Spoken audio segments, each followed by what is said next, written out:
S ಮಧ್ಯಪ್ರಾಚ್ಯ ದೇಶಗಳಲ್ಲಿ ಯುದ್ಧದ ಪರಿಣಾಮದ ಭೀತಿ ಕರಾವಳಿ ಭಾಗಕ್ಕೂ ಕೂಡ ದೊಡ್ಡ ಮಟ್ಟದಲ್ಲಿ ತಟ್ಟಿರುವಂಥದ್ದು. ಅಂದರೆ ದೇಶಾದ್ಯಂತ ಕಮರ್ಷಿಯಲ್ ಗ್ಯಾಸ್ ಪೂರೈಕೆಯಲ್ಲಿ ವ್ಯತ್ಯಯ ಆಗಿದೆ, ಡೊಮೆಸ್ಟಿಕ್ ಗ್ಯಾಸ್ಗೂ ಕೂಡ ಅದು ತಟ್ಟಿರುವಂಥದ್ದು. ಇನ್ನು ದೇವಸ್ಥಾನಗಳಲ್ಲಿ ಪರಿಸ್ಥಿತಿ ಹೇಗಿದೆ ಅನ್ನುವಂಥದ್ದು ನೋಡಿದ್ರೆ, ನಾನು ಶ್ರೀ ಕ್ಷೇತ್ರ ಕದ್ರಿ ಮಂಜುನಾಥ ಸ್ವಾಮಿಯ ದೇವಸ್ಥಾನದಲ್ಲಿ ಇದ್ದೀನಿ. ದೃಶ್ಯಗಳಲ್ಲಿ ಗಮನಿಸಬಹುದು, ಪ್ರತಿನಿತ್ಯ ಸಾವಿರಾರು ಜನ ಈ ದೇವಸ್ಥಾನಕ್ಕೆ ಬರ್ತಾರೆ. ಅನ್ನದಾನ ಇದೆ, ಬೆಳಗ್ಗಿನ ಚಾತಿಂಡಿ ವ್ಯವಸ್ಥೆ ಇದೆ, ಅದರ ಜೊತೆಗೆ ಸಾವಿರಾರು ಜನ ಇಲ್ಲಿ ಪ್ರಸಾದ ಸ್ವೀಕರಿಸಿ, ಮಧ್ಯಾಹ್ನ ಪ್ರಸಾದ ಸ್ವೀಕರಿಸಿ ಬೇರೆ ಬೇರೆ ಕಡೆಗೆ ಹೋಗುವಂಥವ್ರು ಇದ್ದಾರೆ. ಹೀಗಾಗಿ ಇಲ್ಲಿ ಬಾಯ್ಲರ್ ಗಳಲ್ಲಿ ಹೆಚ್ಚಿನ ಅನ್ನವನ್ನ ಬೇಯಿಸುವಂತದ್ದೆಲ್ಲ ಆಗ್ತಾ ಇದೆ. ಆದ್ರೆ ಇವರಿಗೂ ಕೂಡ ಗ್ಯಾಸ್ನ ಕೊರತೆ ಎದುರಾಗಿದೆ. ಹಾಗಾಗಿ ಇದಕ್ಕೆ ಅವರು ಕಂಡುಕೊಂಡಿರುವಂತಹ ಒಂದು ಆಲ್ಟರ್ನೇಟ್ ಉಪಾಯ ಅಂದ್ರೆ ಸೌದೆಗಳನ್ನ ಬಳಸುವಂತದ್ದು. ಅಂದ್ರೆ ಕಟ್ಟಿಗೆಗಳನ್ನ ಬಳಸಿ ಈಗ ಅನ್ನ ಮತ್ತು ಸಾಂಬಾರನ್ನ ಬೇಯಿಸುವ ಕೆಲಸಗಳಾಗ್ತಾ ಇದೆ.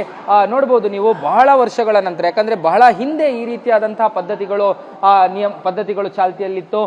ಅನ್ನವನ್ನ ಈ ಹಿಂದೆ ದೇವಸ್ಥಾನಗಳಲ್ಲಿ ಅಥವಾ ಬೇರೆ ಎಲ್ಲೋ ಅದರಲ್ಲಿ ಇಲ್ಲಿ ಇದ್ದಿಲುಗಳನ್ನ ಅಂದ್ರೆ ಈ ರೀತಿ ಕಟ್ಟಿಗೆಗಳನ್ನ ಬಳಸಿ ಮಾಡ್ತಾ ಇದ್ರು. ಆದ್ರೆ ಇದೇ ಮೊದಲ ಬಾರಿಗೆ ಬಹಳ ಸಮಯದ ನಂತರ ಕಲ್ಲುಗಳನ್ನ ಇಟ್ಟು ಅಲ್ಲಿ ಒಂದು ಸಣ್ಣ ಈ ರೀತಿಯಾಗಿ ಇದ್ದಿಲಿನ ವ್ಯವಸ್ಥೆಗಳನ್ನ ಮಾಡಲಾಗಿದೆ. ಈ ಒಂದು ವ್ಯವಸ್ಥೆಯ ಮೂಲಕ ಇಲ್ಲಿ ಸಾಂಬಾರ್ ಬೇಯಿಸುವಂತದ್ದು, ಅನ್ನ ಬೇಯಿಸುವಂತದ್ದು ನಡೀತಾ ಇದೆ. ಹಾಗಾಗಿ ಒಟ್ಟು ಈಗ ಸದ್ಯಕ್ಕೆ ಈ ಒಂದು ವ್ಯವಸ್ಥೆಯ ಭಾಗವಾಗಿ, ಯಾಕಂದ್ರೆ ಗ್ಯಾಸ್ನ ಪೂರೈಕೆಯಲ್ಲಿ ಸಂಪೂರ್ಣ ಇಲ್ಲಿ ನಿಂತಿರುವಂತದ್ದು. ಈ ಕಾರಣಕ್ಕಾಗಿ ಮುಂದಿನ ದಿನಗಳಲ್ಲಿ ಕಂಪ್ಲೀಟ್ ಇದೇ ರೀತಿಯಾದಂತಹ ವ್ಯವಸ್ಥೆಯನ್ನ ಮಾಡ್ತಾರೆ. ಸದ್ಯಕ್ಕೆ ಎಲ್ಲ ಅಡುಗೆಗಳನ್ನ ಗ್ಯಾಸ್ನಲ್ಲಿ ಇಲ್ಲಿ ಇವತ್ತಿಗೆ ಕಂಪ್ಲೀಟ್ ಕ್ಲೋಸ್ ಆಗುತ್ತೆ. ಮತ್ತೆ ಅವರು ಇದೇ ಒಂದು ಇದ್ದಿಲಿನ ವ್ಯವಸ್ಥೆಗೆ ಹೋಗ್ಬೇಕಾಗುತ್ತೆ. ಇಲ್ಲಿ ಈ ಬಗ್ಗೆ ಮಾತನಾಡೋದಕ್ಕೆ ದೇವಸ್ಥಾನದ ಆಡಳಿತ ಮಂಡಳಿಯವರಿದ್ದಾರೆ, ಅವ್ರ ಜೊತೆ ಕೂಡ ನಾನು ಮಾತನಾಡ್ತೀನಿ. ಸರಿಗ ಕಟ್ಟಿಗೆಯನ್ನು ಬಳಸಿ ಅಡುಗೆ ಮಾಡುವಂತ ಕೆಲಸಗಳಾಗ್ತಾ ಇದೆ. ಯಾವ ರೀತಿ ವ್ಯವಸ್ಥೆ ಇತ್ತು ಸರ್ ನಿಮಗೆ ಮೊದಲು? ಇದಕ್ಕಿಂತ ಮೊದಲು ನಾವು ಗ್ಯಾಸ್ ಬಳಸ್ಕೊಂಡು ನಾವು ಇವತ್ತು ನಮ್ಮ ಅಡುಗೆಯನ್ನು ಅಂದರೆ ಸ್ಟೀಮರ್ ಇರೋದ್ರಿಂದ ಗ್ಯಾಸ್ನ ಬಳಕೆ ಇತ್ತು. ಆದರೆ ಈಗ ನಮಗೆ ಈ ಗ್ಯಾಸ್ನ ವ್ಯತ್ಯಯ ಆಗಿರೋದ್ರಿಂದ ನಾವು ಇವತ್ತು ಕಟ್ಟಿಗೆ ಮೊರೆ ಹೋಗುವಂಥ ಪರಿಸ್ಥಿತಿ ನಮಗೆ ಎದುರಾಗಿದೆ. ತಾವು ನೋಡ್ಬೋದು, ಸ್ವಚ್ಛತೆ ವಿಷಯದಲ್ಲಿ ಕೂಡ ನಮಗೆ ಇಮಿಡಿಯೇಟ್ ಆಗಿ ನಮಗೆ ನಿನ್ನೆ ಅಭಾವ ಬಂತು. ಇವತ್ತು ನಮಗೆ ಆಡಳಿತ ಮಂಡಳಿಯ ವ್ಯವಸ್ಥೆ ಸಭೆ ಮಾಡಿದಾಗ ಎರಡು ದಿವಸ ಕೂಡ ಅನ್ನದಾನಕ್ಕೆ ವ್ಯತ್ಯಾಸ ಆಗಬಾರ್ದು ಅಂತ ಹೇಳೋ ದೃಷ್ಟಿಯಲ್ಲಿ ನಿನ್ನೆನೆ ಅದಕ್ಕೆ ಇಮಿಡಿಯೇಟ್ ಆಗಿ ರಾತ್ರಿ ನಾವು ವ್ಯವಸ್ಥೆಗಳನ್ನು ಮಾಡಿದ್ದೇವೆ. ಕಟ್ಟಿಗೆಯನ್ನು ತಂದು ನಾವು ಮಾಡುವಂಥದ್ದು. ಸೊ ಒಂದು ಕಷ್ಟದ ಒಂದು ವ್ಯವಸ್ಥೆ ಅಂತ ಹೇಳಿಕ್ಕೆ ಬಯಸ್ತೇನೆ.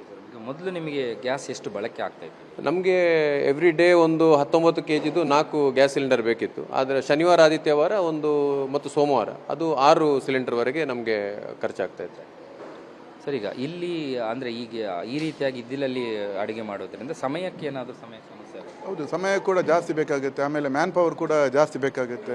ತುಂಬ ತೊಂದರೆ, ಯಾಕಂದರೆ ನಮಗೆ ಎಲ್ಲ ಸೆಟಪ್ ಎಲ್ಲ ಇರುವುದು ಗ್ಯಾಸಿಗೆ ಬೇಕಾಗಿ ಮಾಡಿದಂಥ ಸೆಟಪ್. ಈಗ ಇಮಿಡಿಯೇಟ್ ಆಗಿ ನಾವು ಈಗ ಕಟ್ಟಿಗೊಳೆ ಮಾಡೋದ್ರಿಂದಾಗಿ ನಮಗೆ ತುಂಬ ಸಮಸ್ಯೆ ಆಗ್ತದೆ. ಯಾಕಂತ ಹೇಳಿದರೆ ನಾವು ಇಮಿಡಿಯೇಟ್ ಆಗಿ ಮಾಡಿದೆ ಅಂತ ಹೇಳಿದರೆ ಇದು ಭಕ್ತರಿಗೆ ಅನುಕೂಲ ಆಗಬೇಕು. ಯಾರಿಗೂ ಕೂಡ ಇವತ್ತು ಕೂಡ ಅನ್ನಪ್ರಸಾದವನ್ನು ಎಲ್ಲರೂ ಸ್ವೀಕಾರ ಮಾಡಬೇಕು ಅಂತ ಒಂದು ಉದ್ದೇಶದಿಂದ ನಾವು ವ್ಯವಸ್ಥಾಪನಾ ಸಮಿತಿ ಎಲ್ಲ ಸಭೆ ನಡೆಸಿ ನಾವು ಇಮಿಡಿಯೇಟ್ ತುರ್ತು ಕೆಲಸಗಳನ್ನು ನಾವು ಆರಂಭಿಸಿದ್ದೇವೆ. ಈ ಸಮಸ್ಯೆಯ ಕಾರಣಕ್ಕೆ ಏನಾದರೂ ಅನ್ನದಾನದಲ್ಲಿ ಏನಾದರೂ ವ್ಯತ್ಯಾಸಗಳಾಗಿದೆ? ಎಷ್ಟು ಇಲ್ಲ, ಈಗ ನಾವು ಹಿಂದೆ ಯಾವ ರೀತಿಯಲ್ಲಿ ಅನ್ನಪ್ರಸಾದವನ್ನು ನೀಡ್ತೇವೆ ಅದೇ ಕೂಡ ಪ್ರಸಾದವನ್ನು ನೀಡ್ತೇವೆ. ಆದರೆ ಮುಂದಿನ ದಿನಗಳಲ್ಲಿ ಇನ್ನೂ ಕೂಡ ತೊಂದರೆ ಆದರೆ ನಮ್ಮಲ್ಲಿ ಬೇರೆ ಬೇರೆ ವೆರೈಟಿಗಳಿದೆ. ಪಾಯಸ ಇದೆ, ಗಸಿ ಇದೆ, ಪಲ್ಯ ಇದೆ, ಉಪ್ಪಿನಕಾಯಿ ಇದೆ. ಅಂತಂದರೆ ಕದ್ರಿ ಮಂಜುನಾಥ ದೇವಸ್ಥಾನದ ಊಟ ಅಂತ ಹೇಳಿದರೆ ಅಷ್ಟು ಪವಿತ್ರ ಮತ್ತು ಅಷ್ಟು ಪ್ರಸಿದ್ಧಿಯನ್ನು ಪಡೆದಿದೆ. ಆದರೆ ಮುಂದಿನ ದಿನಗಳಲ್ಲಿ ನಮಗೆ ಎಲ್ಲ ವೆರೈಟಿಗಳನ್ನು ಮಾಡಲಿಕ್ಕೆ ಕಷ್ಟ ಆಗುತ್ತೆ. ಆದರೆ ಅನ್ನ ಮತ್ತು ಸಾರನ್ನು ನಾವು ಕಂಟಿನ್ಯೂ ಮಾಡ್ತೇವೆ ನಾವು. ಈ ರೀತಿ ಆದಾಗ ಅಂದರೆ ಇಲ್ಲಿ ಮುಂದಿನ ದಿನಗಳಲ್ಲಿ ಯಾವುದಾದ್ರೂ ಸಮಸ್ಯೆ ಆಗ್ಬೋದು ಅನ್ನಿಸ್ತು?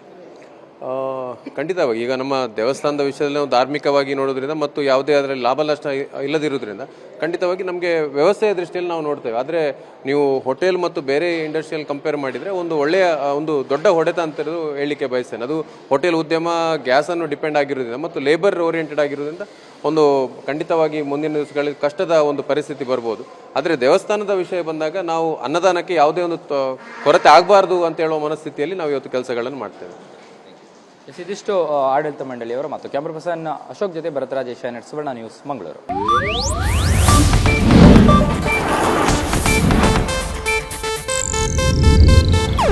ಇದು ಏಷ್ಯಾನೆಟ್ ನ್ಯೂಸ್ ನೆಟ್ವರ್ಕ್ ಪ್ರಸ್ತುತಿ.